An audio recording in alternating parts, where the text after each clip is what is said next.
Okay, hello everyone. Welcome to your lecture for September 3rd, although I'm filming this on September 2nd. School just ended. I don't know exactly what your assignment will be at this point. I just wanted to get this lecture out of the way, and then I'm going to put all your assignments on Google Classroom, so you should have it there. Yeah, I talked to everyone who was on the meet today about some of my expectations for the class and what's going to happen if those are not met. My hope is that you guys all respond really well to that and start taking it upon yourselves to take charge of your learning, since I can't obviously be there to make sure that you're going to do your material. So yeah, hopefully that helps, and then we can get back on track. So last time you guys did your whiteboard activity. We didn't quite get to it in class. We'll do that at the beginning of our class. And then we'll talk about free fall. So you should start your PowerPoint at the slide that says free fall. And if you don't know who that is, next to those words, that is Tom Petty, one of the greatest musicians of all time. Rest in peace. He sings that song, Free Fallin'. Okay, so let's define free fall really quick. It says an object that is acted upon only by the force of gravity is considered to be a state of free fall. Okay? So we haven't really talked about forces and what they are. At this point, I just want you to know that if it says something is in free fall, like just dropping straight to the ground, then we're going to take that to mean that the only force acting on it is the force of gravity. Okay? So objects in free fall have two characteristics. Okay? One of them, they do not encounter air resistance. Okay? So this idea of free fall, it would exist in a vacuum where there is no air. However, things that fall here on Earth are technically not in a state of free fall because they encounter air resistance as they're falling. Okay, the air pushes them up. Okay, but for our sake and the practice problems, we're going to say that things when they're falling are in the state of free fall, meaning they don't encounter air resistance. Also, free-falling objects, at least here on Earth, okay, gravity is different on other planets. You might have heard. Here on Earth, the force of gravity causes objects, when they're falling, to accelerate downwards at a rate of 9.8 meters per second squared. Okay, so what does that mean? Let's visualize it for you. Okay. So when you drop something, right? Alright. You drop something, and first it's traveling with a certain velocity, okay? Then it's accelerating, also accelerating downwards, as we just learned, okay? Which means that over time, its velocity is increasing in the down direction, okay? Velocity and acceleration here are both downwards. Therefore, it's speeding up as it falls down. By how much? Well, each second it gets 9.8 meters per second faster than the second before. Okay? We refer to this value as the acceleration of gravity, and we denote it with a lowercase g. Okay, so you can see here, g is 9.8 meters per second squared downwards. Okay, and we are going to do minus 9.8 meters per second squared. Okay, so why the minus sign, right? We've been doing most of our motion, all of our motion has been in one dimension, okay, and we normally do like a horizontal motion, moving left to right or forwards to back, right? And when we did that, we assigned one spot a 0. Everything on one side of that 0 is going to be positive, and one's going to be negative, okay? So, when we're talking about objects moving up and down, we're just going to take that number line, boom, beautiful, okay? So now up is positive and down is negative. Now we could have done it the other way and made up negative and down positive, but that's a little counterintuitive. To me it just makes sense that if it's moving up, it's moving in the positive direction. If it's moving down, it's moving in the negative position. Okay? So for things falling down to the ground, it is a common practice to make the ground position 0. Okay? So, like, let's say we're measuring height in meters. Okay? So the ground is going to be 0 meters. Okay? So everything above that, positive. Yes, it's all positive. But if something's going down, it's going in the minus direction. Okay, so it's negative. Okay, so if something is falling down to the ground, it has a negative velocity because it's in the negative, moving in the negative direction. And because of gravity, we just learned it also has a negative acceleration, which means it's speeding up in the negative direction at 9.8 meters per second squared. Okay? So, since it's in the negative direction, acceleration is minus 9.8 meters per second squared.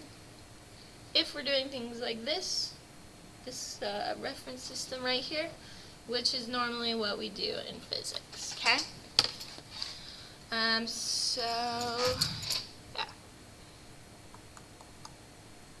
Alright, so go to the next slide. It says position time graph for a free-falling object. Okay, so we learned about position versus time graphs last time. We're graphing the position over time, okay? So, here we go. That's the ground. Something is falling down to the ground. This is plus. Down here, 0 and then minus, okay? If it's falling down to the ground, its position is decreasing. It's going from plus down to minus, okay? So you can see right there that the slope is negative, or velocity is negative, okay? Kind of makes like a downhill shape, right? And then you can see it's curvy. So at first, let's see. That's terrible. Alright.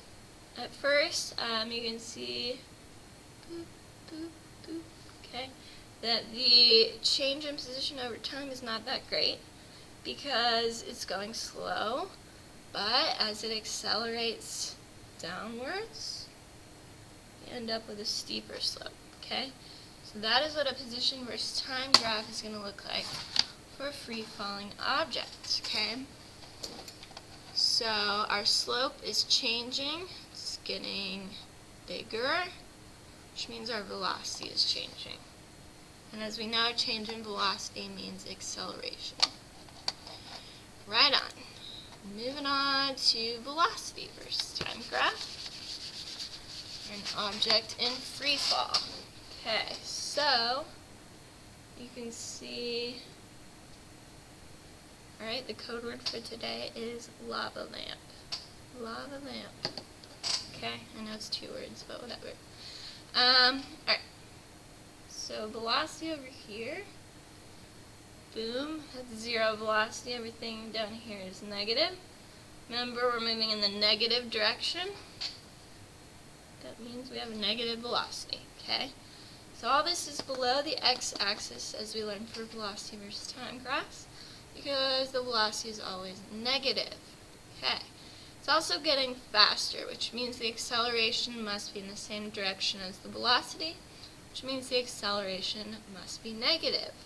For velocity versus time graphs, it is the slope that tells you about acceleration. Okay? So, boom.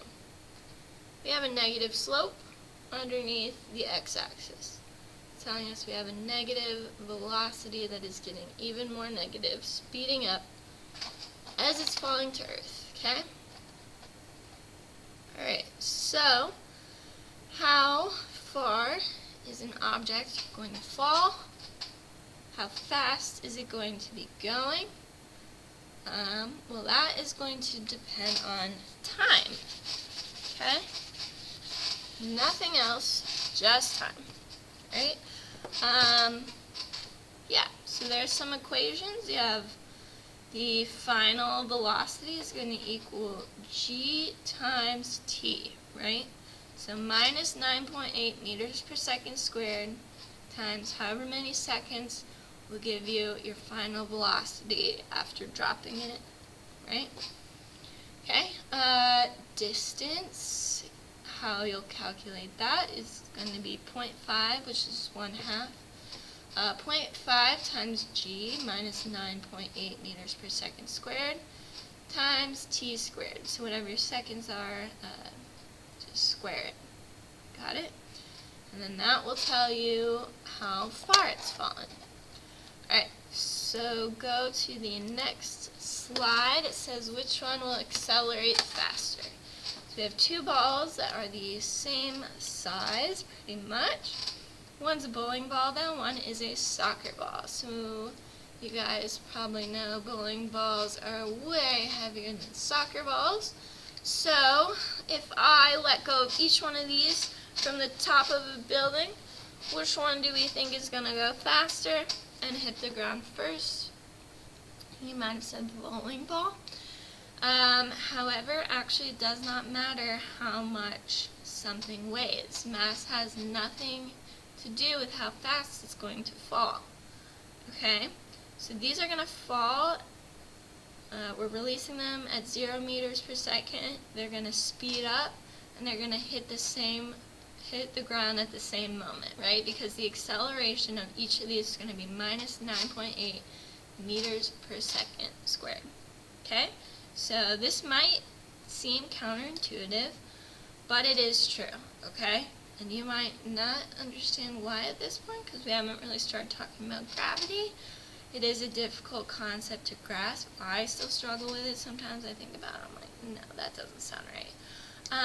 But for now, just trust me that free-falling objects fall towards the Earth at the same rate regardless of what their mass is, okay? So go ahead and go to the next slide. It says which one will accelerate faster. Alright, so if I dropped a flat piece of paper and a crumpled up piece of paper, which one do you think would accelerate faster? Okay, so the mass obviously is the same because it's both one piece of paper. However, as you probably know, the crumpled up paper is going to hit the Earth faster than that flat piece of paper. Okay? And when you're doing that in real life, as I said before, that object is technically not in a state of free fall, okay? Because it encounters air resistance. We're surrounded by air. You can't see it, but it's all around here. And when things fall, the air interacts with the object, right? So when I drop a flat piece of paper, okay, and it's like this, all that air that is underneath it as gravity pulls it down is like pushing it up and making it like not fall as fast, right? So it has nothing to do with the mass, okay? It all has to do with the shape. Because the surface area is greater, there's more air hitting it, interacting with it as it's falling down. Whereas if you crumple up a piece of paper, it's like skinnier, so not as much air interacts with it on the way down, okay, and it falls faster, okay.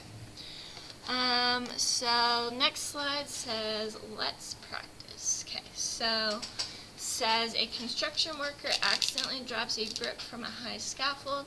What is the velocity of the brick after 4 seconds? How far does it fall during this time? So as you can see, it did not give us the mass of the brick because it doesn't matter. It could be made of styrofoam, it could be made of whatever bricks are made of. Doesn't matter. It's we're doing a free fall problem, okay? So this would occur in a vacuum. This wouldn't quite be the same in real life, okay? But let's say this object is in free fall, okay? So we know time. And that's all we know. And that is all that we need to know. Okay, because final velocity is going to equal g times t. So our final velocity will equal minus 9.8 meters per second squared times 4 seconds. Okay, so what is that?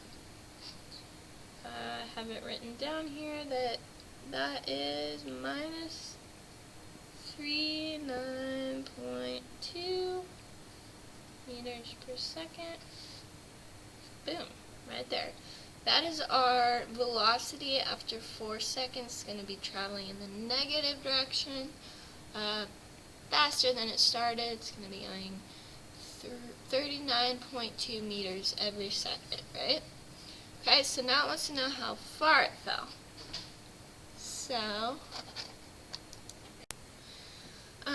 okay, so our formula for the distance that it falls, as we said, what did we say? We said it was 0.5 gt squared, okay? So it's going to be equal to 0.5 times minus 9.8 meters per second squared times 4 seconds squared. No, that's going to be 16. 4 times 4 equals 16 times minus 9.8 times 1/2 should come out to minus 78.4 meters, okay? So its position is going to change by 78.4 meters in the negative direction, which is, as we know, down towards Earth. Okay. One more problem.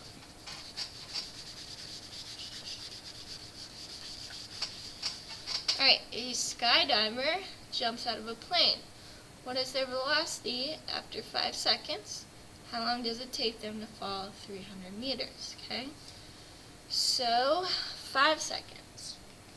T equals 5 seconds, right? What is their velocity? Final velocity is going to equal g times t. So minus 9.8 meters per second squared times t, 5 seconds. And that should come out to minus 49 meters per second. That is how fast it's going. After 5 seconds, it's going 49 meters per second, and it's going in the negative direction, which means we have negative velocity. Alright, how long does it take them to fall 300 meters? So in this, it gives us the distance, 300 meters. Okay, and we need to find the time.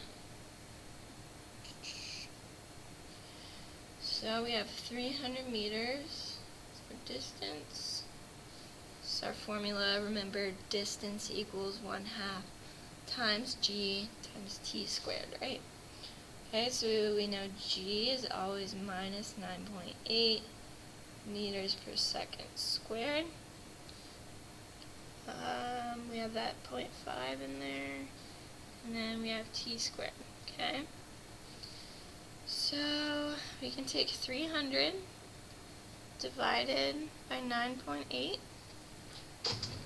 my calculator.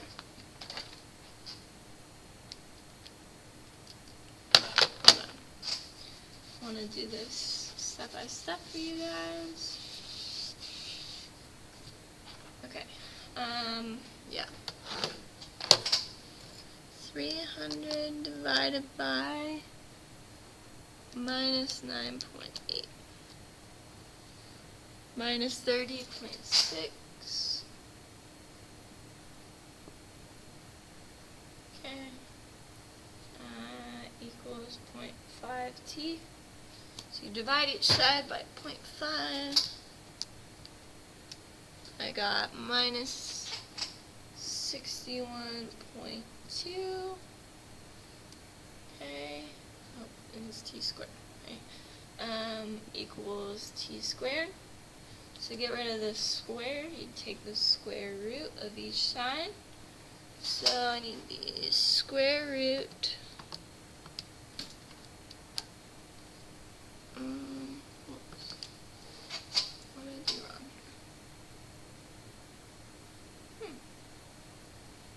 Interesting. Okay, hold on. 300 meters. Oh, I see. I see what I did. Okay, so this is a good learning for all of us. The distance is actually minus 300 meters because we're going in the negative direction, right? Okay, so yeah, there's something to look for when you're doing your word problems, always the direction. Okay, so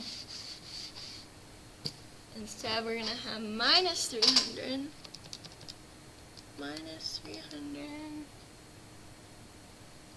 divided by minus 9.8, 30.6 equals 0.5t squared.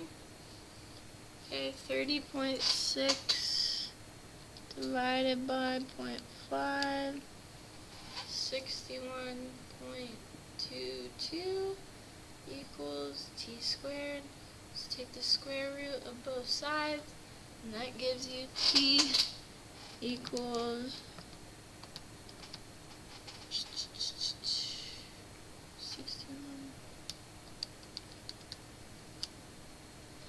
1.07 about. Wait. What?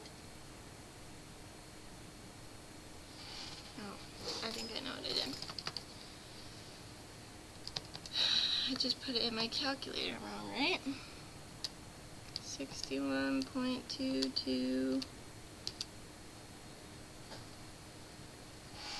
Okay. Something's not right with this math. Okay. Minus. Sorry, guys. Okay.